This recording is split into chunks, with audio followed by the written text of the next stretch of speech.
السلام علیکم۔ آ، ہم پڑھ رہے ہیں زرد موسم، episode number 7 by Rahat Jabeen. Mummy mummy, Babar بھائی کا فون آیا ہے، مومو لاؤنج سے چلا رہی تھی۔ مہرالنساء سب چھوڑ چھاڑ کر فون کی طرف لپکی۔ ہیلو بابر، کیسے ہو بیٹا؟ امی ٹھیک ہوں، میرا رزلٹ آ گیا ہے، میں نے بہت اچھے نمبر لیے ہیں۔ بابر کے لہجے سے خوشی جھلک رہی تھی۔ اچھا، بہت بہت مبارک ہو۔ مہرالنساء کی بے تحاشا خوشی لہجے سے چھلکی تو خبروں کی طرف متوجہ وقار الحسن اسے دیکھنے لگے۔ گھر کے تمام افراد فرداً فرداً مہرالنساء کو مبارکباد دے رہے تھے۔ گفتگو سے انہیں اندازہ ہو گیا تھا۔ انہوں نے نظروں کا زاویہ بدل کر بیٹیوں کو دیکھا تو خدیجہ بی کی بات یاد آ گئی۔ میری مانو تو اسے لے آؤ، اللہ نے تمہیں بیٹا نہیں دیا، یہ اس کی مصلحت، 3 بیٹیاں ہی بیٹیاں۔ خیر، بیٹیاں بھی رحمت ہوئیں، مگر بیٹے کی ضرورت بار بار محسوس ہوگی۔ وہ بیچارہ بھی ماں کے بغیر کیسے رہے گا؟ مہرالنساء بھی بیکل رہے گی تو گھر کی طرف توجہ کیا خاک دے گی؟ ماں کی ممتا ٹھنڈی ہوگی تو گھر میں بھی سکون ہوگا۔ کمال ہے، مہرو نے کبھی بابر کو لانے کی بات نہیں کی۔ وقار الحسن نے خاصی حیرت سے سوچا تھا۔ مہرالنساء فون رکھ کر ان کے قریب چلی آئی۔ بابر پاس ہو گیا ہے، وہ ان کے پاس بیٹھ گئی۔ بظاہر اپنی توجہ خبروں کی طرف کر لی تھی، مگر ذہن کہیں اور تھا اور لبوں پر ہلکی سی مسکراہٹ۔ مہرو، وقار الحسن نے اسے غور سے دیکھا۔ جی، وہ اب بھی ٹی وی کی طرف متوجہ تھی۔ مبارک ہو۔ شکریہ، وہ فخر سے مسکرائی۔ اس نے بہت اچھی پوزیشن لی ہے۔ تم نے کبھی سوچا نہیں کہ بابر یہاں رہے، تمہارے ساتھ؟ وقار نے اچانک کہا تو مہرو نے نظروں کا زاویہ بدل کر انہیں دیکھا، پھر آہستگی سے کہا، میرا خیال تھا آپ کو یہ خیال خود آنا چاہیے۔ وقار الحسن نے ہنکارا بھرا، پھر مسکرائے۔ اسے لے آؤ۔ مہرالنساء نے اپنی بے تحاشا امڑتی خوشی کو اندر ہی دبا لیا اور قدرے بے یقینی سے پوچھنے لگی، واقعی؟ ہاں، انہوں نے بھرپور آمادگی سے جواب دیا۔ آپ نے دیکھا اماں جی، میں نے یہ میدان بنا کچھ کہے ہی مار لیا۔ وہ دل ہی دل میں مسکرائی۔ گرمی اپنے عروج پر تھی۔ اس گرمی نے وقار الحسن کی طبیعت کو کئی دنوں سے مزمحل کر رکھا تھا۔ آج بھی طبیعت زیادہ گھبرائی تو وہ چھٹی لے کر گھر چلے آئے۔ ابھی برآمدے تک پہنچے تھے کہ خاموش سڑک پر گھوڑے کے ٹاپوں کی آواز ابھری۔ وہ رکے اور پلٹ کر دیکھنے لگے۔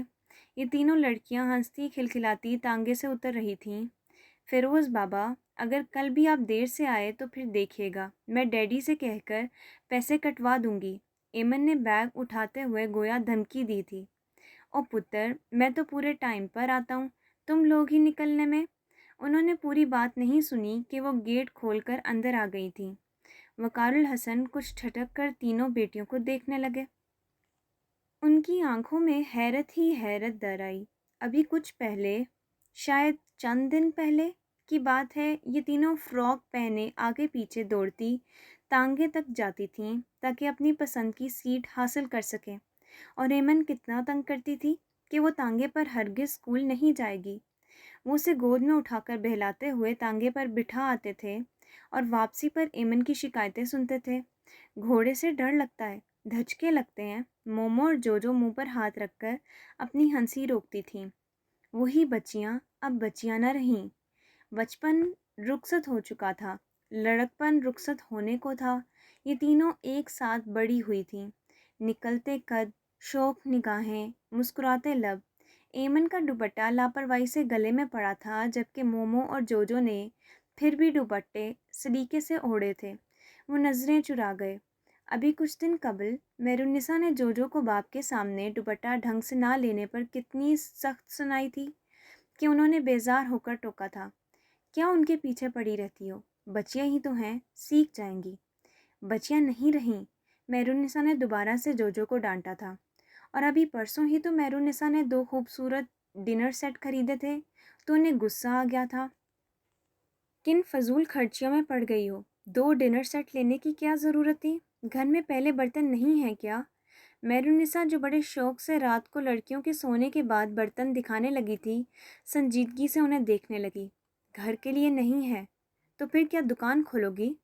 وقار، بچیوں کی شادیاں نہیں کرنی ہیں؟ مہرالنساء کو ان کا یہ مذاق اڑاتا انداز اچھا نہیں لگا تھا۔ ابھی سے کچھ تیاریاں کروں گی تو ہی؟ لڑکیوں کی شادیاں؟ وقار الحسن نے بے حد حیرت سے اسے دیکھا، پھر جو ہنستے تو ہنستے ہی چلے گئے۔ مہرالنساء جزبز سی ہو گئی۔ لڑکیوں کی شادیاں آج کا لطیفہ، اس میں لطیفے والی کیا بات ہے؟ ارے وہ کل کی بچیاں ہیں اور تم ان کی شادیاں۔ مومو اور ایمی میٹرک میں ہیں اور جو 9ویں کلاس میں۔ اس نے گویا یاد دلایا۔ تو پھر بے وقوف، یہ کوئی عمر ہے؟ وہ آج بھی میرے کندھے سے لٹک کر فرمائشیں کرتی ہیں۔ آپ نے آنکھیں بند کی ہوں تو کی ہوں، میں نہیں کر سکتی۔ لڑکیوں کے بڑھنے کا کیا پتہ چلتا ہے؟ کچھ سال گئے نہیں کہ ان کے رشتوں کی فکر لاحق ہو جائے گی۔ خاندان میں تو کوئی ہے نہیں، نہ آپ کے نہ میرے، آمدن بھی محدود ہے۔ ابھی سے جوڑ توڑ کروں گی تبھی پورا پڑے گا۔ خواہ مخواہ فکریں پالنے کا شوق ہے تمہیں۔ وقار نے پھر سے اس کی بات چٹکیوں میں اڑا دی۔ لڑکیوں کے بڑھنے کا کہاں پتہ چلتا ہے؟ ایک نہیں 3 بیانی ہیں۔ مہرالنساء کے لہجے میں ماؤں والی مخصوص فکر تھی۔ اچھا، یہ بابر کہاں ہے؟ وہ اب بھی متفق نہ تھے سو بات بدل دی۔ یہیں ہوگا، وہ بیزاری سے کہہ کر برتن دوبارہ سے پیک کرنے لگی۔ تمہارے پاس اتنے پیسے کہاں سے آئے؟ وقار کو اچانک خیال آیا۔ قطرہ قطرہ دریا بنتا ہے، کمیٹی ڈالی تھی تو ایمن کو نیا قالین ڈلوا دیتی۔ کب سے وہ کہہ رہی ہے کہ پرانا قالین بہت خراب ہو گیا ہے۔ ہاں، قالین کے بغیر تو گزارا ہو ہی نہیں سکتا نا، وہ جل کر بولی تھی۔ اور آج انہوں نے شاید پہلی بار غور کیا تھا کہ لڑکیاں جوان ہو رہی ہیں۔ کیا ہوا؟ یہ تینوں اس کے پاس سے اٹکھیلیاں کرتی گزرنے لگیں۔ کچھ نہیں، وقار الحسن نے کن پٹی مس لی۔ ڈیڈی، طبیعت ٹھیک ہے؟ ایمن نے رک کر تشویش سے پوچھا۔ وقار الحسن نے اس کے گلابی تمتماتے چہرے پر ہلکی سی نگاہ ڈالی اور بدقت بولے، دوپٹہ ٹھیک سے اوڑھا کرو۔ جی۔ ایمن کو حیرت ہوئی، انہوں نے کبھی اسے کسی بات کے لیے نہیں ٹوکا تھا۔ وہ کچھ کھسیا کر تیزی سے اندر چلی گئی۔ مہرالنساء اکثر اس کے سامنے جو اور مومو کو ڈانٹا کرتی، وہ دونوں بھی اس بات کا خیال رکھتی، لیکن اس نے کبھی پرواہ نہیں کی تھی۔ وہ جانتی تھی مہرالنساء اسے براہ راست کسی بھی چیز کے لیے روکنے یا ٹوکنے کی جرات نہیں کرتی تھی، اور اس بات کا ایمن خاصا فائدہ بھی اٹھاتی تھی۔ مہرالنساء ٹھیک کہتی تھی، وہ زیر لب بربرائے۔ تبھی عقب سے مہرالنساء نے پکارا، کیا بات ہے وقار، یہاں کیوں کھڑے ہیں؟ یوں ہی بے وقت آئے ہیں، طبیعت تو ٹھیک ہے نا؟ طبیعت ٹھیک نہیں ہے۔ انہیں اپنا آپ پہلے سے زیادہ تھکا ہوا اور بوجھل محسوس ہو رہا تھا۔ گرمیاں اپنے عروج پر تھیں۔ نارنجی شام میں حبس بہت زیادہ محسوس ہوتا۔ شام ڈھلنے کے قریب تھی اور پچھم کی طرف سے سرخ ہوتا آسمان بتاتا تھا کہ آندھی بس اٹھنے ہی کو ہے۔ مومل، اپنے ڈیڈی سے کہو اندر آ جائیں۔ مہرالنساء دروازے کھڑکیاں بند کر رہی تھی۔ مومل نے برآمدے میں کھڑے ہو کر پیغام باپ تک پہنچایا، جو لان چیئر پر بیٹھے کسی گہری سوچ میں مبتلا سگریٹ پر سگریٹ پھونک رہے تھے، اور واپس آ گئی۔ جو اپنا نیا لان کا سوٹ پہن کر آئی تھی۔ کیسا ہے؟ اس نے اشتیاق سے پوچھا۔ زبردست، مومو نے سر ہلایا۔ لیمن کلر کا سوٹ اس کے نوخیز سراپے پر خوب اٹھ رہا تھا۔ ایمن نے دیکھا اور منہ بنا لیا۔ تم نے اپنا سوٹ سلنے کو نہیں دیا؟ مومل کو ایمن کے ارادے بدلے بدلے سے لگ رہے تھے۔ میں نے فنکشن پر وہ 300 والا سوٹ نہیں پہننا۔ اچھا، تو وہ 3000 والا سوٹ کہاں سے لوگی؟ مومو نے طنز کیا۔ 3000 والا نہ صحیح، مگر اس سے تو اچھا ہی لوں گی۔ مومل جل بن گئی۔ جانتی تھی وہ جو کہتی ہے وہ ہو بھی جاتا ہے۔ جبکہ جو نے اشتیاق سے پوچھا، ایمی، تو پھر تمہارے والے سوٹ میں لے لوں؟ لے لو، ایمن نے فراخ دلی سے کہا۔ پہلے نیا سوٹ تو لے لو، مومو نے کہا۔ وہ تو آیا سمجھو، ایمن کھلکھلائی۔ تمہیں پتہ ہے ڈیڈی آج کل پریشان ہیں؟ جو نے اسے کوئی بھی فرمائش کرنے سے باز رکھنے کی کوشش کی۔ میں اپنے ڈیڈی کو تم سے زیادہ سمجھتی ہوں۔ وہ جتاتے ہوئے اٹھ کر باہر نکل گئی۔ بنتی کتنا ہے جیسے صرف اسی کے ڈیڈی ہیں۔ مومو اس کی اس قسم کی حرکتوں سے بہت چڑھتی تھی، اور زیادہ دیر نہ ہوئی تھی جب وہ ہاتھ میں 1000 کا نوٹ لیے آ گئی اور دونوں کی آنکھوں کے سامنے نوٹ لہرایا۔ کیسا؟ اور اتراتی ہوئی اپنے کمرے میں چلی گئی۔ یہ بہت بے حس ہے، جو نے افسوس سے سر ہلایا۔ ڈیڈی نے نہ جانے کس ضرورت کے لیے یہ روپے سنبھالے ہوں گے۔ امی کی ضرورت بلکہ فرمائش سے زیادہ اہم تو کچھ بھی نہیں، وہ جلے کٹے انداز میں کہتے ہوئے کچن میں چلی گئی۔ میرونسا آٹا گوندھ رہی تھی۔ آپ نے دیکھا ممی، ڈیڈی نے امی کو پورے 1000 روپے دیے ہیں۔ تو پھر؟ میرونسا نے احتجاج کرتی بیٹی کو دیکھا۔ وہ جوجو کی طرح قناعت پسند نہ تھی۔ اسے بچپن ہی سے اپنے ساتھ ہونے والی زیادتیوں کا احساس تھا اور بچپن ہی سے ان زیادتیوں پر احتجاج کرنے کی عادت بھی تھی۔ کیوں؟ ڈیڈی کی جیب سے ہمیشہ ایمی کے لیے روپے نکلتے ہیں؟ ہم کیا سوتیلے ہیں؟ وہ پاؤں پٹک کر بولی۔ یہی سمجھ لو، وہ سپاٹ لہجے میں گویا ہوئی۔ آپ ممی، یہ سب آپ کی وجہ سے ہے۔ آپ بھی تو ہمیشہ اسی کی حمایت کرتی ہیں۔ میری مجبوری ہے۔ اس گھر پر راج کرنے کی پہلی شرط یہی ہے کہ میں ایمن کے معاملات میں دخل اندازی نہ کروں، خواہ اس کے لیے مجھے اپنی اولاد کے جذبات کا گلا ہی کیوں نہ گھونٹنا پڑے۔ آندھی آ رہی ہے، اپنے کمرے کی کھڑکیاں اچھی طرح بند کرنا۔ اور مومو پاؤں پٹکتے ہوئے باہر چلی گئی۔ میرونسا کسی گہری سوچ میں تھی۔ ایمن کی فرمائشیں کبھی کبھی گھر کے بجٹ کو بری طرح متاثر کرتی تھیں، اور وقار الحسن کی مجبوری یہ تھی کہ وہ ایمن کو انکار نہیں کر پاتے تھے۔ بس کریں وقار، میرونسا نے سگریٹ کا پیکٹ ان کے ہاتھ سے لے کر دور رکھ دیا۔ پچھلے کئی ہفتوں سے دیکھ رہی ہوں، سگریٹ کچھ زیادہ ہی پینے لگے ہیں۔ انہوں نے ہاتھ میں پکڑی ماچس کو دیکھا، پھر دور اچھال دی۔ دفتر کی کوئی پریشانی ہے کیا؟ نہیں، پریشانی تو نہیں۔ انہوں نے کچھ تذبذب سے میرونسا کو دیکھا، گویا فیصلہ نہ کر پا رہے ہوں کہ بات کریں یا نہیں۔ تو اتنے الجھے سے کیوں نظر آتے ہیں؟ کمپنی اپنے ملازمین میں سے کچھ لوگوں کو باہر بھجوا رہی ہے۔ تو میرونسا نے سوالیہ نظروں سے انہیں دیکھا۔ سوچ رہا ہوں میں بھی درخواست دے دوں۔ کیوں؟ وقار الحسن نے تھکے تھکے انداز میں بیوی کو دیکھا۔ بیٹیاں واقعی جوان ہو رہی ہیں، کچھ ان کے مستقبل کی فکر بھی تو کرنی ہے۔ شکر ہے آپ کو خیال تو آیا۔ تم ٹھیک پریشان تھی۔ کام کیا ہوگا؟ مزدوری سمجھ لو، مگر سیلری ٹھیک ٹھاک ہے۔ پھر ایسا چانس بار بار کہاں ملے گا؟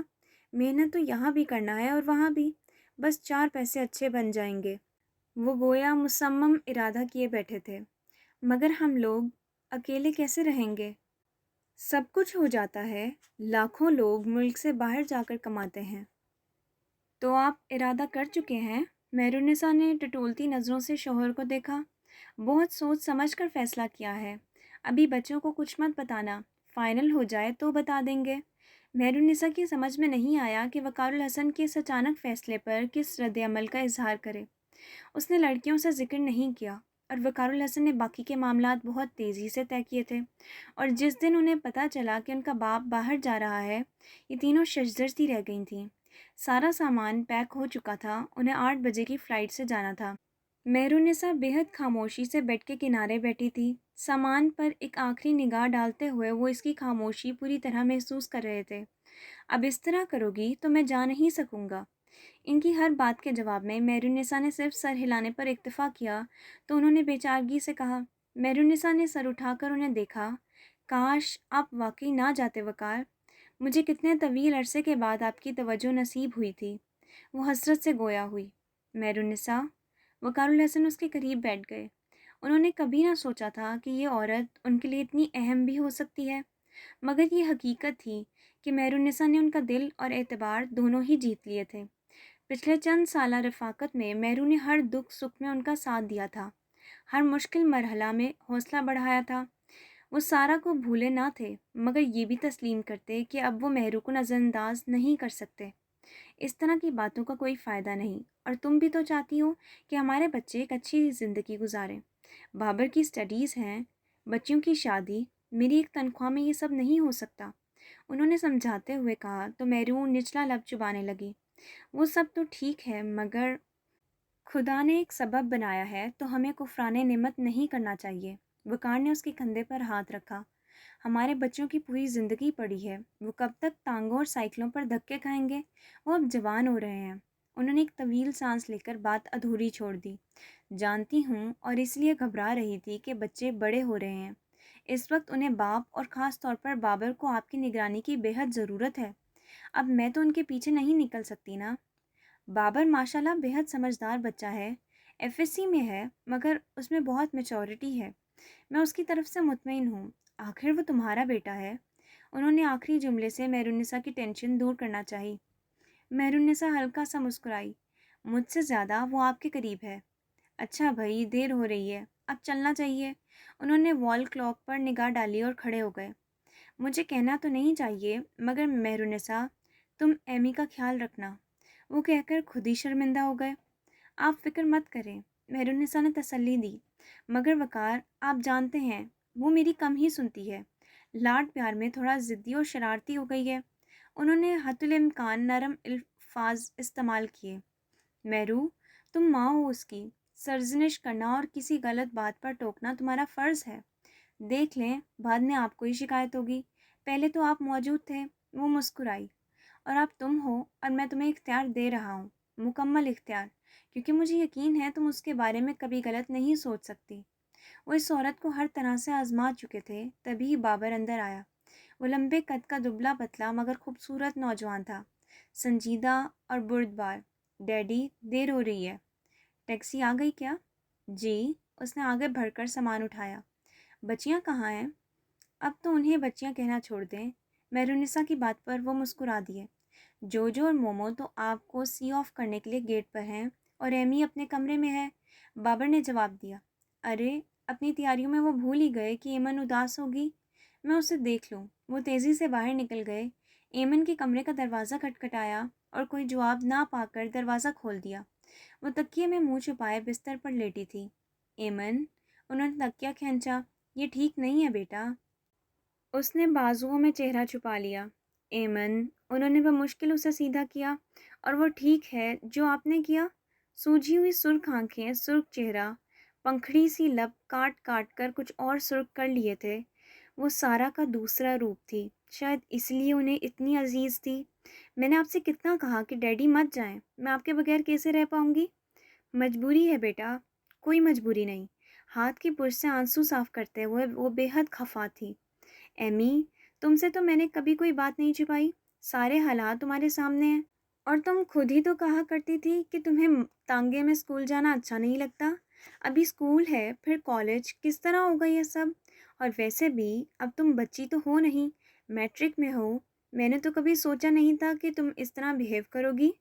جانتی ہو، اب مجھے یہی رونی صورت یاد آئے گی۔ ایمن شرمندہ سی ہو گئی۔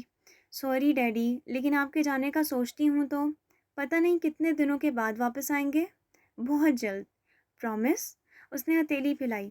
ایک دن وہ اپنی ننھی ننھی ہتھیلیوں کے ساتھ گل دوپہری کی کیاری اجاڑ کر آئی تھی تو انہوں نے وہ ننھی سی سرخ ہتھیلی چوم لی تھی۔ آج مخروطی انگلیوں والا نوخیز ہاتھ اس قابل تھا کہ بہت جلد اس پر مہندی کا رنگ سج جاتا۔ بیٹیاں کتنی جلدی بڑی ہو جاتی ہیں، انہوں نے سوچا۔ میری بیٹی بلائے گی تو میں بہت جلد لوٹ آؤں گا۔ ایمی آپ کا انتظار کرے گی ڈیڈی۔ صرف انتظار نہیں، بہت سا پڑھنا بھی ہے۔ اور اب وہ ضبط کرتے ہوئے مسکرا رہی تھی۔ بہنوں سے لڑائی نہیں کرنی، ممی کی ہر بات ماننی ہے، اور ڈیڈی کو ہر روز خط لکھنا ہے، اور ڈیڈی کو گیٹ تک رخصت کرنے جانا ہے۔ وقار الحسن نے اسے بازو سے پکڑ کر کھڑا کیا۔ وہ یوں ہی ان کے ساتھ چلتی اور کرتی رہی۔ وہ ہر بار نئی بات نکال لیتے۔ گیٹ کے پاس سبھی بے صبری سے ان کے منتظر تھے۔ باہر ٹیکسی میں سامان رکھا جا چکا تھا۔ مہرالنساء نے دونوں کو دیکھ کر رخ بدل لیا۔ اتنے سالوں میں اسے اپنے تاثرات چھپانے میں کمال حاصل ہو چکا تھا۔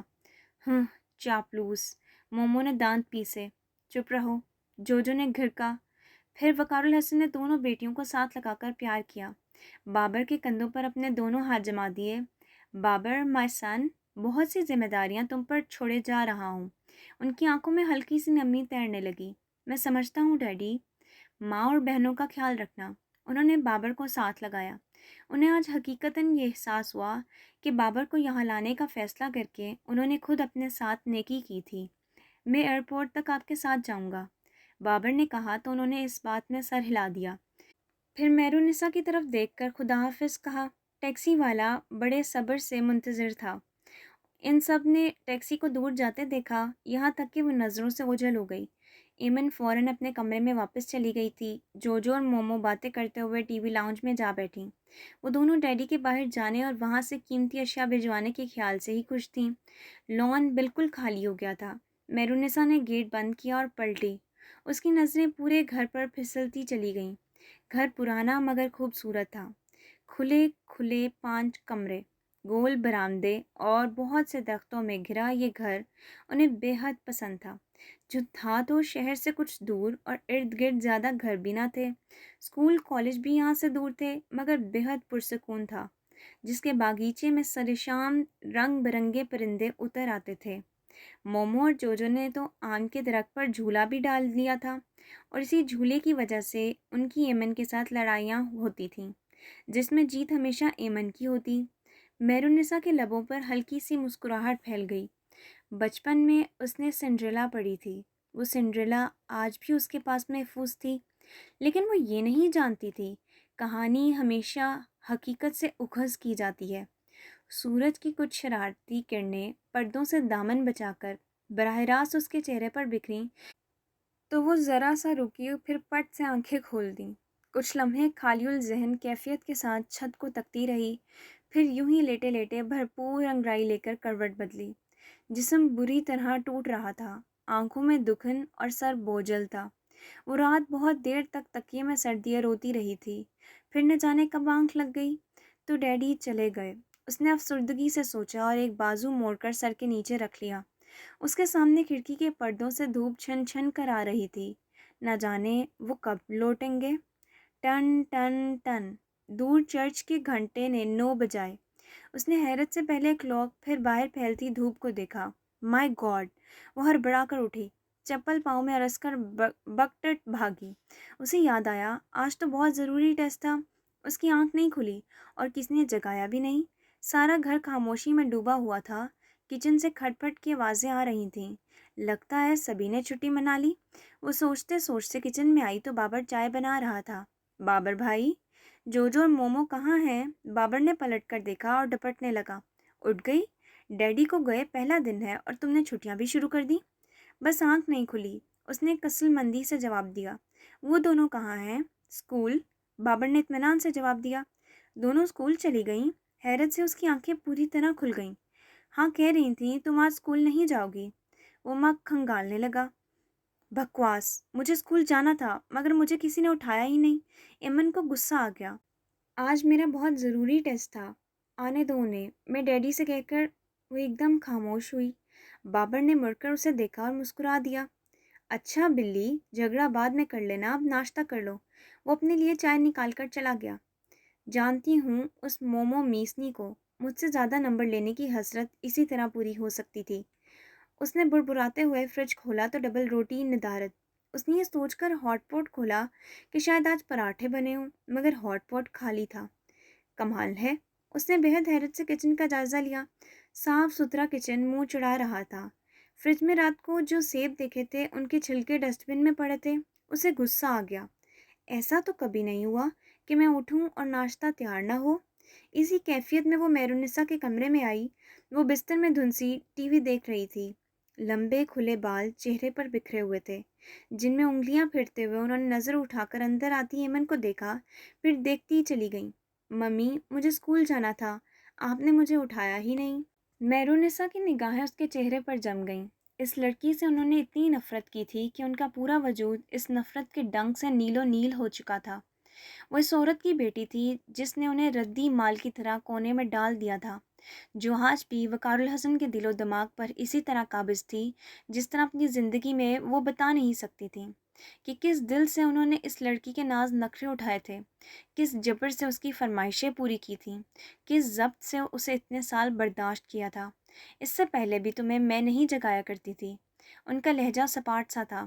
لیکن اب تو ڈیڈی نہیں ہے، اب تو آپ کو اٹھانا چاہیے تھا نا۔ میں تمہاری ملازمہ نہیں ہوں، اب جاؤ، مجھے ڈسٹرب مت کرو۔ وہ بیزاری سے گویا ہوئی اور توجہ ٹی وی کی طرف مبذول کر لی۔ ایمن ٹھٹک سی گئی۔ اس نے بے حد حیرت سے ان کے بدلے بدلے رویے کو دیکھا۔ ممی، اب کیا ہے؟ ان کی تیوری چڑھ گئی۔ میرے لیے ناشتہ؟ ایمن، مہرالنساء نے سرد نگاہوں سے اسے دیکھا۔ تم اب بچی نہیں ہو، اپنے لیے ناشتہ بنا سکتی ہو۔ ایمن کو لگا ایک ہی رات میں سب کچھ بدل گیا ہے۔ وہ کچھ لمحے بے یقینی سے انہیں دیکھتی رہی۔ یہ عورت ڈیڈی کی موجودگی میں ناشتہ لیے اس کے آگے پیچھے پھرا کرتی تھی، اب کس بے اعتنائی سے نظریں بدلے اس کے جانے کی منتظر تھی۔ اور سنو، آئندہ اس طرح دندناتے ہوئے میرے کمرے میں مت آنا۔ ایمن کا دل چاہا اس عورت کا منہ توڑ دے، مگر وہ ایسا نہیں کر سکتی تھی، اس لیے خاموشی اور حیرانی کی بکل مارے باہر نکل آئی۔ بابر اپنے سامنے کچھ پیپرز پھیلائے چائے پی رہا تھا اور چڑھتی سی نگاہ اس پر ڈالی اور دوبارہ مصروف ہو گیا۔ وہ خاموشی سے آ کر صوفے پر بیٹھ گئی تھی۔ بہت دیر تک کچھ نہ بولی تو بابر نے دوبارہ دیکھا۔ ایمن کے چہرے سے کچھ حیرانی، کچھ بے یقینی مترشح تھی۔ کیا ہوا ممی؟ وہ اتنا ہی کہہ کر اسے دیکھنے لگی۔ کیا ہوا ممی کو؟ وہ بہت عجیب انداز میں مجھ سے بات کر رہی تھیں۔ مطلب؟ وہ کچھ سمجھا نہیں۔ انہوں نے میرے لیے ناشتہ بھی نہیں بنایا۔ تمہارے اٹھنے کی منتظر ہوں گی، اب بنا دیں گی۔ وہ جانتی ہیں تمہیں ٹھنڈا ناشتہ زہر لگتا ہے۔ انہوں نے کہا ہے میں اپنے لیے ناشتہ خود بناؤں۔ ایمن کو غصہ آ گیا۔ واقعی؟ بابر کو یقین نہیں آیا۔ ابھی کچھ دیر قبل ممی نے مومو اور جوجو کو ناشتہ بنا کر دیا تھا، اور وہ جانتا تھا ایمن کو انڈا ابالنا بھی نہیں آتا۔ فریج میں کچھ بھی نہیں ہے، نہ بریڈ نہ گندھا ہوا آٹا۔ ایمن نے بہت غصے سے بتایا۔ اچھا۔ بابر نے خالی مگ ٹیبل پر رکھا اور اٹھ کر ممی کے کمرے میں چلا گیا۔ تم ابھی تک کالج نہیں گئے؟ میرونسا نے دیکھتے ہی پوچھا۔ بس جا رہا ہوں، پہلا پیریڈ فری تھا۔ واپسی کب تک ہے؟ تقریباً 1 بجے۔ کیوں؟ اس نے حیرت سے جواب کے ساتھ سوال بھی کر دیا۔ کچھ نہیں، تمہارے لیے کوفتے بناؤں گی۔ انہوں نے پیار سے اور کچھ فخر سے اپنے جوان ہوتے بیٹے کو دیکھا۔ پہلے تو ایمن کے لیے ناشتہ بنا دیں، وہ بھوکی بیٹھی ہے۔ میرونسا کے چہرے کے تاثرات یکلخت بدل گئے۔ اس لڑکی کے جتنے نخرے اٹھانے تھے اٹھا چکی ہوں، اب اس سے کہو خود ہاتھ پیر ہلانا سیکھ لے۔ معذور نہیں ہے کہ اپنے لیے ناشتہ نہ بنا سکے۔ اتنی حیرت ایمن کو نہیں ہوئی تھی جتنی بابر کو۔ وہ بغیر کچھ کہے بس ماں کا منہ دیکھتا رہ گیا۔ امی؟ ان کے انداز اور اتوار بدلے ہوئے تھے۔ انہوں نے ہاتھ اٹھا کر اسے خاموشی سے باہر جانے کا اشارہ کیا۔ وہ لب بھینچ کر پلٹا۔ اس سے کہنا دودھ ابال کر فریج میں رکھ دے۔ کھلے دروازے سے یہ جملہ ایمن تک آیا۔ ایمن نے سر اٹھا کر بابر کو دیکھا۔ وہ کچھ الجھن آمیز انداز میں بڑبڑا رہا تھا۔ ابھی تو 1 رات گزری ہے۔ اس نے ایمن کو دیکھا پھر باہر نکل گیا۔ ایمن وہیں بیٹھی ہاتھ مسلتی رہی۔ بابر کچھ دیر کے بعد لوٹا، ہاتھ میں ڈبل روٹی کا پیکٹ تھا۔ آؤ ایمن، ناشتہ بناتے ہیں۔ کچن کی طرف جاتے ہوئے بابر نے پکارا تو وہ اٹھ کر کچن میں آ گئی۔ بابر نے سلائس گرم کیے، 2 انڈے فرائی کیے اور ساتھ میں چائے کا فل مگ ٹیبل پر رکھ کر گمسم کھڑی ایمن سے کہنے لگا، آ جائیں madam, break fast is ready. باہر دودھ والا سائیکل کی گھنٹی ٹنٹنا رہا تھا۔ بابر دیجکی اٹھا کر باہر نکل گیا۔ واپس آیا تو ایمن ناشتے میں مصروف تھی۔ سر اٹھا کر تشکرانہ انداز میں کہنے لگی، تھینک یو بابر بھائی، تم واقعی بہت اچھے ہو۔ اچھا۔ اس نے دیگچی چولہے پر رکھی اور چولہا جلانے لگا۔ اس خدمت کے بدلے بابر بھائی کو کیا ملے گا؟ دعائیں۔ وہ برجستہ گویا ہوئی۔ بالکل، دعا کرو سسٹر، تمہارے بھائی کو FSC میں اچھے نمبر ملیں اور اسے انجینئرنگ یونیورسٹی میں ایڈمیشن مل جائے۔ ایڈمیشن پکا سمجھیں۔ اتنا یقین ہے اپنی دعاؤں پر؟ اپنی دعاؤں اور آپ کی منت دونوں پر یقین ہے۔ بابر ہنس دیا۔ وہ یہ چھوٹی چھوٹی باتیں محض اسے بہلانے کے لیے کر رہا تھا۔ ناشتہ کر لیا ہے کیا؟ بالکل۔ اس نے چائے کا مگ اٹھا لیا۔ دودھ کا خیال رکھنا، ابل نہ جائے، میں اب کالج جا رہا ہوں۔ وہ اسے تاکید کرتے ہوئے چلا گیا۔ ایمن چائے پیتی ممی کے رویے پر غور کرتی رہی۔ ہوش اس وقت آیا جب دودھ ابل کر دیگچی سے باہر آ گیا تھا۔ اس نے بھاگ کر چولہا بند کیا اور ناگواری سے ارد گرد گرے دودھ کو دیکھا۔ صافی اٹھا کر بے ڈھنگے پن سے چولہا صاف کیا، پھر ہاتھ دھو کر باہر نکل آئی۔ کچھ دیر لاؤنج میں بیٹھی ٹی وی دیکھتی رہی، پھر اپنے کمرے میں آ گئی۔ رات کیونکہ دیر سے سوئی تھی اس لیے جلد ہی نیند آ گئی۔ 1 بجے کے قریب آنکھ کھلی تو سخت بھوک لگ رہی تھی۔ پہلے تو نہا کر کپڑے بدلے، گیلے بالوں میں برش کر کے کچن میں آئی تو ممی سبزی چولہے پر چڑھا رہی تھیں۔ وہ کیونکہ ان سے خفا تھی اس لیے فریج کھول کر ڈبل روٹی نکالی، 4 سلائس پر جیم لگایا۔ میں نے تم سے کہا تھا دودھ فریج میں رکھ دینا، ممی نے درشتی سے کہا۔ مجھ سے نہیں کہا تھا، وہ بدلحاظی سے کہہ کر سلائس پلیٹ میں رکھ کر باہر نکل آئی۔ لاؤنج میں ٹی وی آن کر کے پیٹ پوجا کی، پھر وہیں لیٹ کر ٹی وی دیکھتی رہی۔ ہیلو سویٹ گرل، کیا ہو رہا ہے؟ بابر نے آتے ہی پوچھا۔ فلم دیکھ رہی تھی، وہ اٹھ کر بیٹھ گئی۔ اس ڈش اینٹینا نے ہماری قوم کا ستیہ ناش کر دیا ہے۔ گھر پر تھی تو کچھ ایکسٹرا اسٹڈی کر لی ہوتی۔ ایمن سنی انسنی کر گئی۔ ممی، میرے کوفتے بن گئے؟ بابر نے اپنے کمرے کی طرف جاتے ہوئے پوچھا۔ آپ کے یا قیمے کے؟ ایمن کھلکھلائی۔ جو مرضی سمجھ لو۔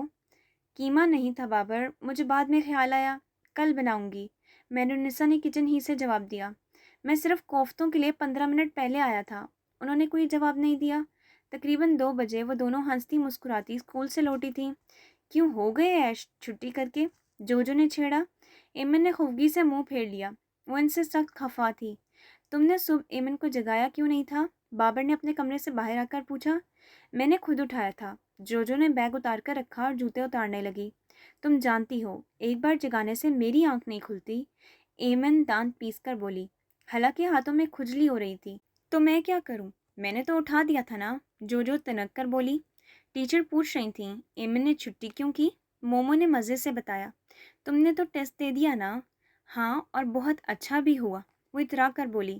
میں جانتی، ایمن سخت لہجے میں کچھ کہنے ہی والی تھی کہ بابر بول اٹھا۔ اچھا بابا، مجھے لگتا ہے ڈیڈی کے بعد یہ فریضہ مجھے اپنے سر لینا پڑے گا۔ کوئی ضرورت نہیں ہے، ممی نے کچن سے انٹری دی۔ ہم سب اس مہارانی کے نوکر نہیں لگے جو صبح صبح یہ فریضہ انجام دیں۔ اٹھنا ہوگا تو خود ہی اٹھ جائے گی۔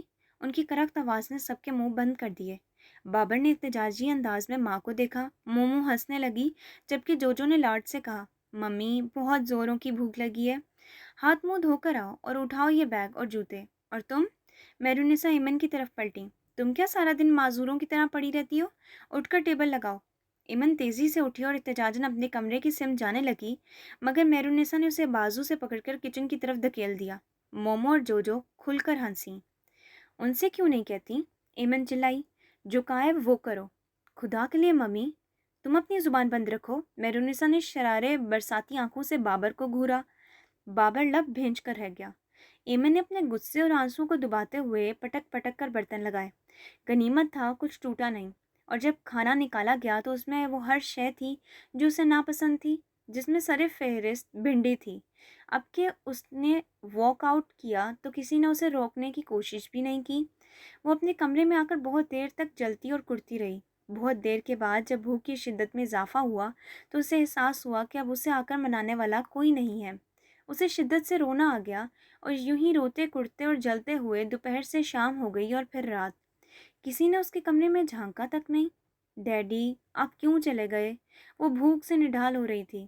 تب جوجو نے کمرے کا دروازہ کھول کر اندر جھانکا۔ کھانا کھا لو ایمی، لیکن یاد رکھنا ممی نے کوئی اور ڈش نہیں بنانی۔ اس کا لہجہ شریر سا تھا۔ اس نے کلس کا رخ بدل لیا اور یوں ہی رات ڈھل گئی۔ باہر ٹی وی چلنے، باتیں کرنے اور برتن رکھنے کی آوازیں آتی رہیں۔ پھر ایمن کو لگا کہ اب سب سو چکے ہیں اور وہ اس وقت بھنڈی کھانے کو بھی تیار تھی۔ اس سے قبل کہ وہ باہر نکلتی، بابر اندر آیا۔ اس کے ہاتھوں میں چاولوں کی بھری پلیٹ تھی۔ امی ابھی سوئی ہیں؟ بابر نے اس کی سرخ سوجی آنکھوں سے نظریں چرا کر کہا۔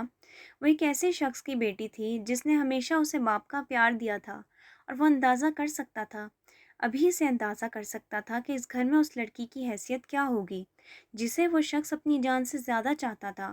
اس کے حلق سے نوالا نہ اترتا جب تک وہ کھانا نہیں کھا لیتی۔ رائتہ ختم ہو گیا تھا، بابر نے کہا۔ چاول ٹھنڈے تھے، بابر نے انہیں گرم نہیں کیا تھا۔ مبادہ کچن میں کھٹ پٹ سے ممی کی آنکھ ہی نہ کھل جائے۔ وہ بھوک کے اس مقام پر تھی جہاں رائتے وغیرہ کی کوئی اہمیت نہیں رہ جاتی۔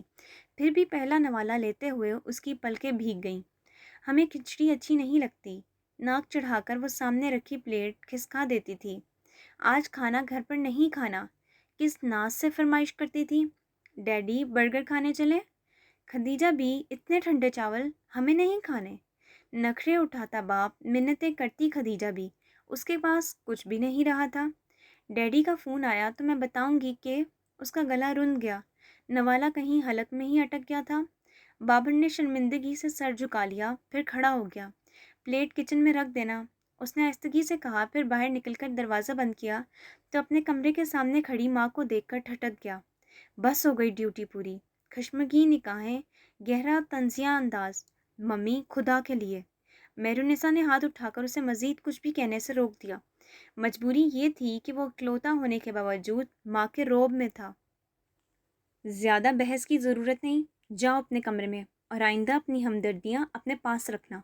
وہ بہن ہے میری، وہ تمہاری بہن نہیں ہے۔ میرونیسا کا لہجہ سخت اور اٹل تھا۔ اور بابر، یہ گھر میرا ہے، یہاں وہی ہوگا جو میں چاہوں گی۔ وہ جھنجھلا کر اپنے کمرے میں گھس گیا۔ ایمن نے اندر یہ سارے جملے سنے اور سہم گئی۔ لاڈوں پلے بچے اندر سے بہت نازک مزاج اور ڈرپوک ہوتے ہیں، وہ بھی ایسی ہی تھی۔ ساری بہادری تو وقار الحسن کے بل بوتے پر تھی۔ اسے سمجھ میں نہیں آ رہا تھا کہ ممی ایک دم اس کے اتنا خلاف کیوں ہو گئی ہیں، حالانکہ وہ ہمیشہ اس کا خیال رکھتی تھیں۔ ایک دن اور ایک رات میں گویا دنیا ہی بدل گئی، لیکن وہ یہ نہیں جانتی تھی کہ یہ تو صرف آغاز ہے۔ اگلے دن بھی اس کی آنکھ نہیں کھلی کہ رات کو بہت دیر سے سوئی تھی۔ بابر کی ممی کے ساتھ جھڑپ ہوئی تھی، وہ غصے میں یوں ہی کالج چلا گیا۔ چند دن یوں ہی گزر گئے، کبھی وہ سوتی رہ جاتی، کبھی بابر جگا دیتا، تو کبھی خود بخود آنکھ کھل جاتی۔ رفتہ رفتہ وہ خود بخود اس معمول کی عادی ہو گئی۔ آنکھ بھی وقت پر کھلنے لگی، لیکن مسئلے ڈھیروں ڈھیر تھے اور نہ جانے کہاں کہاں سے نکل کر سامنے آتے۔ ممی اس کا یونیفارم نہیں دھوتی تھیں، وہ اس کے لیے ہمیشہ ناشتہ بنانا بھول جاتی۔ کھانے میں ناپسندیدہ ڈش کے باوجود وہ اسے اتنی اجازت نہیں دیتی تھیں کہ اپنے لیے انڈا ہی مل جائے۔ گھر میں فروٹ کے آنے کا پتہ چھلکوں سے ہی چلتا۔ اس کے چیخنے چلانے اور احتجاج کے جواب میں ان کا لہجہ بہت درشت اور رویہ بہت سنگ دلانہ ہوتا جا رہا تھا۔ وہ بوکھلا گئی، گھبرا گئی۔ اس کی ایک بات کے جواب میں مہرالنساء اسے ہزاروں باتیں سنا جاتی۔ میں ڈیڈی کو سب کچھ بتا دوں گی، اس نے ایک بار پھر سوچا تھا۔ تم نے ڈیڈی سے بات نہیں کی؟ نوٹ بک پر جھکی ایمن نے سر اٹھا کر تحیر سے بابر کو دیکھا۔ ڈیڈی کا فون آیا تھا؟ ہاں۔ کب آیا تھا؟ اس نے باری باری مومو اور جوجو کو دیکھا۔ تمہاری تو نیندیں ہی نہیں ختم ہوتی۔ ممی نے کہا کہ تمہیں اٹھا دیتے ہیں تو کہنے لگے اب گھنٹہ بھر تو اسے اٹھنے میں لگے گا۔ مومو نے بیزار ہو کر کتاب بند کی۔ بھائی یہ میتھ میری سمجھ میں نہیں آتا۔ ممی سے بھی کہا تھا کہ میتھ کی ٹیوشن رکھوا دیں، جوجو نے کہا۔ موضوع پلٹ گیا تھا اور وہ ہاتھ میں پین لیے ساکت بیٹھی رہی۔ ڈیڈی کا فون آیا اور کسی نے اسے بتایا تک نہیں۔ بابر نہ بتاتا تو اسے خبر بھی نہ ہوتی۔ وہ سو رہی تھی۔ زندگی میں پہلی بار اسے اپنے سونے پر شدید غصہ آیا۔ ڈیڈی کیا کہہ رہے تھے جوجو؟ کچھ نہیں، تمہیں پیار کہہ رہے تھے۔ وہ ٹھیک تو ہیں؟ ایمن کا دل چاہا جوجو سے تفصیل سے بتائے۔ ہاں، ان کا کام سٹارٹ ہو گیا ہے، جوجو نے پرجوش ہو کر بتایا۔ میں نے ڈیڈی سے کہا کہ وہ مجھے کمپیوٹر لے دیں۔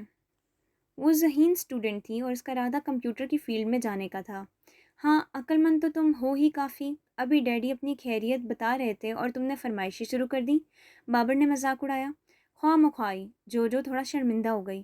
ممی ہمیں میتھ بالکل سمجھ میں نہیں آتا۔ مہرالنساء کو آتے دیکھ کر مومو نے اپنا مسئلہ بتایا۔ بابر تم مدد کر دیا کرو۔ میں نے تو کئی بار کہا ہے مگر بابر بھائی بتاتے ہی نہیں۔ سوری امی، میں ان نخریلی بلیوں کو بالکل نہیں پڑھا سکتا جو لڑتی زیادہ ہیں۔ ممی دیکھا، جوجو خاموش رہو، تمہارے ڈیڈی پیسے بھجوائیں گے تو ٹیوشن بھی رکھوا دوں گی، مہرالنساء نے کہا اور ایمن کی طرف پلٹی۔ تم آٹا گوندھ دو۔ وہی درشت لہجہ جس کی ایمن کو ابھی تک عادت نہ ہوئی تھی، مگر اسے اٹھنا تھا۔ ممی کے کام لینے کے اپنے ہی طریقے تھے۔ پہلی بار ایمن کے انکار پر ممی نے اسے کچن میں بند کر دیا تھا اور تب تک دروازہ نہیں کھولا جب تک اس نے آٹا نہ گوندھ دیا۔ ڈیڈی ایگزام بہت قریب ہیں اور ممی مجھ سے گھر کا سارا کام کرواتی ہیں، مجھے پڑھنے کے لیے وقت نہیں ملتا، میں اچھے نمبر کیسے لوں گی؟ ممی گالیاں دیتی ہیں، کھانا نہیں دیتی، میرے ہاتھ جگہ جگہ سے جل چکے ہیں۔ انہوں نے فن فیئر پر جوجو اور مومو کو اتنے اچھے کپڑے بنوا کر دیے اور میرا سوٹ اتنا گھٹیا اور بد رنگ تھا کہ میں گئی ہی نہیں۔ ڈیڈی وہ مجھے 4 صفحات پر مشتمل یہ خط ایسی شکایتوں سے بھرا ہوا تھا اور اس کی آنکھوں کے آگے دھند چھاتی جا رہی تھی۔ وہ بار بار آستین سے آنکھیں پوچھتی اور پھر سے لکھنے لگتی۔ ڈیڈی سے جب بھی فون پر بات ہوتی سب سر پر سوار ہوتے، وہ چاہنے کے باوجود بھی کچھ نہ کہہ سکی۔ اس نے سوچا وہ سب باتیں خط میں لکھے گی۔ اچھے ڈیڈی جلدی واپس آ جائیں ورنہ آپ کی ایمن مر جائے گی۔ کسی نے اس کے ہاتھ سے خط چپٹ لیا۔ وہ پلٹی، پھر اس کا دل دھک سے رہ گیا۔ ممی اس کا خط پڑھ رہی تھیں۔ ایمن کے پسینے چھوٹ گئے۔ اس نے تھوک نگلتے ہوئے انہیں دیکھا۔ ان کی خون ریز نگاہیں میز کی خالی سطح پر جم گئیں جہاں کچھ دیر قبل اس کا خط دھرا تھا، اور اب وہ خط ممی کے ہاتھ میں تھا۔ کمرے میں محیط معنی خیز خاموشی پھیل گئی اور اس کا سہما سہما دل اس خاموشی سے قطرہ قطرہ خوف کو شید کر رہا تھا۔ تبھی ممی کے وجود میں جنبش ہوئی۔ انہوں نے خط اس کے سامنے ٹیبل پر رکھ دیا۔ وہ لرز سی گئی کہ اس کے گال ممی کے ہاتھ کا ستم سہ چکے تھے۔ خوف سا اس کے اندر جمنے لگا۔ ممی نے سامنے رکھے مارکر کلرز میں سے بلیک مارکر اٹھایا اور چند لائنوں پر پھیر کر کاغذ ذرا سا اس کے سامنے کھسکایا۔ ایمن نے دیکھا یہ وہی چند لائنیں تھیں جس میں انہوں نے اسے اپنے کچن یا باتھ روم میں بند کرنے اور ممی کی مار کا ذکر کیا تھا۔ کیا یہ مکمل ہے؟ انہوں نے رسانیت سے پوچھا۔ وہ گمسم سی سیاہ لکیروں کو تکتی رہی۔ کیا یہ مکمل ہے ایمی؟ میرونسا کی آواز بلند اور سخت تھی۔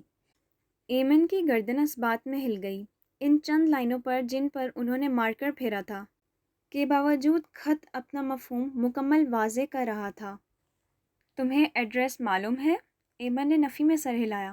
میرونسا نے خط طے کر کے پاس پڑا لفافہ اٹھایا جو کہ اسے بابر نے لا کر دیا تھا۔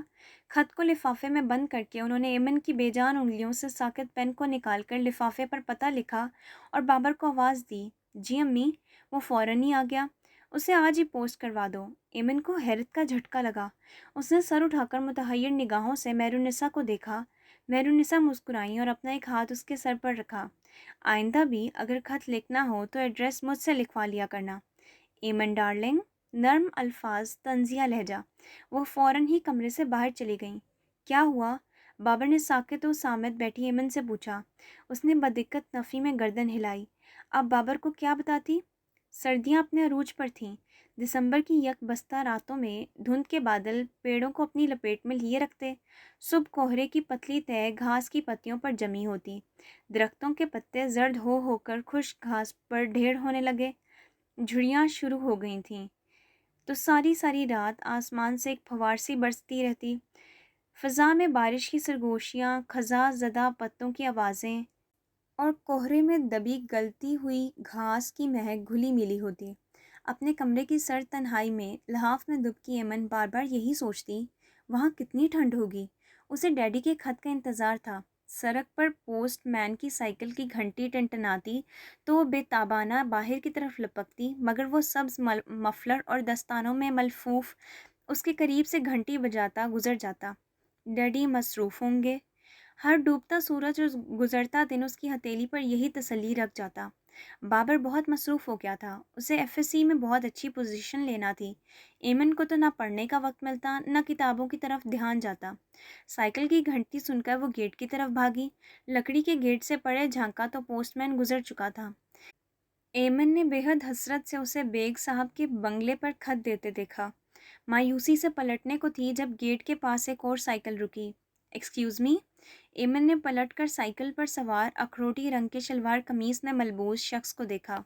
مخاطب جاذب، نظر نکوش، بلند قامت اور گندمی کھلتی ہوئی رنگت کا مالک تھا۔ میرا نام طاہر محمود ہے، میں میتھس پڑھانے آیا ہوں کل۔ بابر نے، اس کا لہجہ شائستہ، مضبوط اور پر اعتماد تھا۔ اندر آ جائیں۔ مایوسی اب اس کے چہرے سے لے کر لہجے تک چھائی ہوئی تھی۔ طاہر محمود نے سائیکل درختوں کے پاس کھڑی کی اور اس کے ساتھ برآمدے میں سے گزر کر ڈرائنگ روم میں چلا آیا۔ ایمن نے اندر جا کر خبر دی اور بے دلی سے کتابیں نکالنے لگی، مگر میرونسا نے اسے لاؤنج میں ہی روک دیا۔ میرے پاس اتنے پیسے نہیں ہیں کہ میں تینوں کی ٹیوشن فیس دوں۔ مومو تمہاری کلاس میں ہے، جو سمجھنا ہو اسی سے سمجھ لینا۔ تمہارا باپ تو جیسے وہاں جا کر بھول ہی گیا ہے۔ جو پیسے وہ بھجواتا ہے اس میں تو صرف گھر کا خرچہ چلتا ہے، اور وہ بھی بمشکل۔ ایمن نے ہکا بکا سامنے کھڑی میرونسا کو دیکھا۔ وہ اپنی بات مکمل کر کے آرام سے صوفے پر پڑا کور ٹھیک کرنے لگی۔ غصے نے ایمن کو سر تا پا جھلسا کر رکھ دیا۔ آپ مومو سے کہہ دیں وہ مجھ سے سمجھ لیا کرے۔ میرونسا نے پلٹ کر اسے دیکھا۔ زیادہ بکواس کرنے کی ضرورت نہیں ہے، دانت توڑ دوں گی۔ چائے بنا کر ماسٹر صاحب کو دے آؤ۔ نہیں دیتی۔ وہ غصے میں چیخ کر باہر نکل آئی اور غصے میں کھولتے ہوئے لان میں چکرانے لگی۔ میں یہ سب ڈیڈی کو لکھوں گی، مکار عورت کے سارے پول کھول دوں گی۔ تم کیوں دوڑے لگا رہی ہو؟ بابر باہر سے آیا تھا، اسے دیکھ کر پوچھنے لگا۔ ایمن کو اپنا خط یاد آ گیا۔ بابر، تم نے میرا خط پوسٹ کروا دیا تھا؟ کون سا خط؟ جو میں نے ڈیڈی کو لکھا تھا۔ وہ جھنجھلائی۔ ہاں، اسی روز۔ کیوں؟ وہ رکھائی سے کہہ کر پلٹ گئی تھی۔ بابر کو شاید جلدی تھی، اس لیے کندھے اچکا کر اندر چلا گیا۔ ایمن نے چائے بنا کر نہیں دی تھی، جس کی پاداش میں اسے رات کا کھانا نہیں دیا گیا، اور جو کھانا بچا اسے فریج میں رکھ کر تالا لگا دیا گیا۔ ایسے لمحے میں ایمن کا جی چاہتا وہ سارے گھر کو اور خاص طور پر میرونسا کو آگ لگا دے، اور کیونکہ یہ ممکن نہیں تھا اس لیے وہ محض تکیے میں منہ چھپا کر روتی رہتی۔ سب لاؤنج میں ٹی وی دیکھتے ہوئے خوشگپیوں میں مصروف تھے۔ ایمن کا ان کے درمیان بیٹھنے کو جی ہی نہ چاہتا، اس لیے باہر نکل آئی۔ موسم آج بھی سرد تھا، آسمان پر سرمئی بادل گہرے ہوتے جا رہے تھے، انہیں یقیناً رات کو برسنا تھا۔ ہوا بالکل بند تھی۔ سردیوں میں شام کتنی جلدی گہری ہو جاتی ہے۔ اس نے درختوں کی چوٹیوں پر گہری ہوتی شام کو دیکھا۔ لان سے پرے املتاس کے پیڑوں کے نیچے اندھیرا تھا۔ اس نے ننھی ایمن کو وہاں کھیلتے ہوئے محسوس کیا تو لبوں پر ہلکی سی مسکراہٹ بکھر گئی۔ بہت کچھ ان اندھیروں میں روشن ہو رہا تھا۔ ڈیڈی کی آواز، خدیجہ بی کی ڈانٹ پھٹکار، اس کی شرارتیں، معصوم کھلکھلاہٹیں، اور اس عورت نے سب نگل لیا۔ اس نے پاؤں سمیٹ کر کرسی پر رکھے، دونوں بازو گھٹنوں کے گرد لپیٹ لیے۔ اس کی نگاہیں اور دھیان اس وقت بھی املتاس کے عقب میں مرکوز تھا جب کسی نے اسے دھیمے سے پکارا، ایمن۔ اس نے بے خیالی میں نظریں گھمائیں، ایک لمحے کو خالی الذہنی کی کیفیت میں انہیں دیکھتی رہی، پھر ایک دم کھڑی ہوئی۔ خدیجہ بھی؟ خدیجہ بھی اس کے سامنے کھڑی تھیں۔ گزرے ماہ سال نے ان کی شخصیت میں کوئی تبدیلی نہ کی تھی، وہ اب بھی ویسی کی ویسی تھیں۔ خدیجہ بھی، آپ؟ وہ کھڑی ہو کر بے تابانہ لپٹ گئی۔ کتنے عرصے کے بعد ملنے آئی ہیں، آپ کو تو کبھی ہماری یاد ہی نہ آئی۔ دھیرج ایمن بیٹا، تم ہمیں بھولی کب تھی؟ انہوں نے اپنے کمزور بازو میں اسے بھینچ لیا۔ اسی لیے ملنے آتی رہیں، ایمن نے شکوہ کیا۔ اس کی آنکھوں میں آنسو جھلملا رہے تھے، جنہیں صاف کرتے ہوئے وہ سیدھی ہو گئی۔ جب خدیجہ بی نے غور سے دیکھا اور بے اختیار کہہ اٹھیں، ارے تو بنی بنائی سارا ہے، وہی رنگ روپ، وہی نین نقش۔ سچ خدیجہ بی، میں اپنی ممی جیسی ہوں؟ ہاں، پوری کی پوری۔ آپ کب آئیں خدیجہ بی؟ مہرالنساء کی آواز پر وہ دونوں ہی چونک گئیں۔ مہرالنساء کے چہرے پر تناؤ اور پیشانی پر بل تھے۔ شاید انہوں نے خدیجہ کا جملہ سن لیا تھا، کیونکہ ان کا حال پوچھتے ہوئے مہرالنساء نے ایمن کو سر تا پا بغور دیکھا۔ اندر تو آئیں۔ ایمن نے خدیجہ بی کا ہاتھ ہولے سے دبایا، جو اچھا کہہ کر آگے بڑھنے کو تھیں۔ ٹھٹک سی گئیں۔ ایمن کو ایک نظر دیکھا، پھر سنبھل کر گویا ہوئیں، نہیں، میں بس تھوڑی دیر کے لیے آئی تھی، بلو کسی کام سے آ رہا تھا، میں نے سوچا ایمن بٹیا کو دیکھتی آؤں، بس یہیں بیٹھوں گی، سردی تھی یہاں، چلیں جیسے آپ کی مرضی۔ انہوں نے ایک بار پھر ایمن کو بغور دیکھا۔ انہیں چائے پلوا دینا۔ مہرالنساء کے پرنخوت سے انداز نے خدیجہ بی کو ٹھٹکا سا دیا۔ تم ٹھیک تو رہی ایمن؟ مہرالنساء کے جانے کے بعد خدیجہ بی نے دیکھا تو اس کی خوبصورت آنکھوں میں اداسی کے رنگ گہرے ہو گئے۔ سب کچھ بدل گیا ہے خدیجہ بی، آپ کیوں چلی گئیں؟ اتنے سالوں میں ایک بار بھی ملنے نہ آئیں۔ وہ انہیں لے کر کرسیوں کی طرف بڑھ گئی۔ گہری ہوتی شام میں ایمن کی غمناک آواز اپنے دکھ رونے لگی۔ خدیجہ بھی تعصب سے اسے دیکھتی رہیں اور سنتی رہیں۔ ایمن کو سب سے زیادہ شکایت ڈیڈی سے تھی، انہوں نے ابھی تک اس کے خط کا جواب نہ دیا تھا۔ خدیجہ بھی مہرالنساء کو نہ تو سمجھا سکتی تھی، نہ اس کی فطرت بدل سکتی تھی، بس تسلی دلا سکتی تھی۔ میں اس عورت کو مار دوں گی، ان کی تسلی کے جواب میں ایمن چلائی۔ نانا بیٹا، یوں نہیں کہتے۔ خدیجہ بھی بوکھلائیں، اپنی موٹی بھینسوں سے کام کیوں نہیں کرواتی؟ اس میں تمہارا ہی تو بھلا ہوگا، پڑھ لکھ کر کون سا منسٹر لگنا ہے، یہی ہانڈی چولہا کرنا کام آئے گا، یہ موٹی بھینسیں سسرال میں جوتیاں کھائیں گی۔ وہ اسے اپنے انداز میں سمجھانے لگیں۔ ایمن نے بے توجہی سے سنا۔ اندھیرا پھیلنے لگا تھا، باہر رکشہ رکا، اندر سے بلو نکلا۔ خدیجہ بھی کھڑی ہو گئی۔ چلتی ہوں بٹیا، خوشی خوشی آئی تھی، دکھی دل لیے جا رہی ہوں۔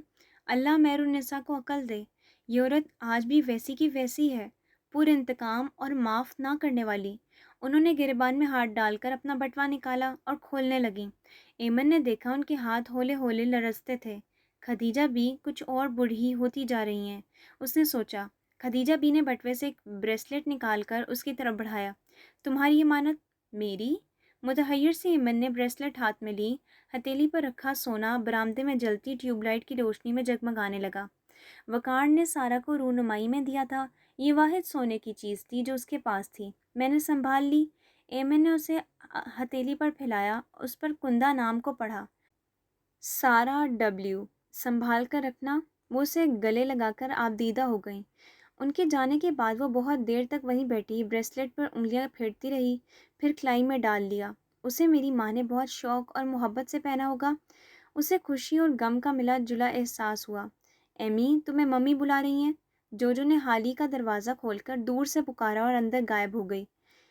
ایمن نے کوف سے زیر لب کچھ گالیاں دیں اور اندر چلی آئی۔ ٹی وی چل رہا تھا، مومو اور جوجو قالین پر کتابیں بکھرائے بیٹھی تھیں، مگر توجہ فلم کی طرف تھی۔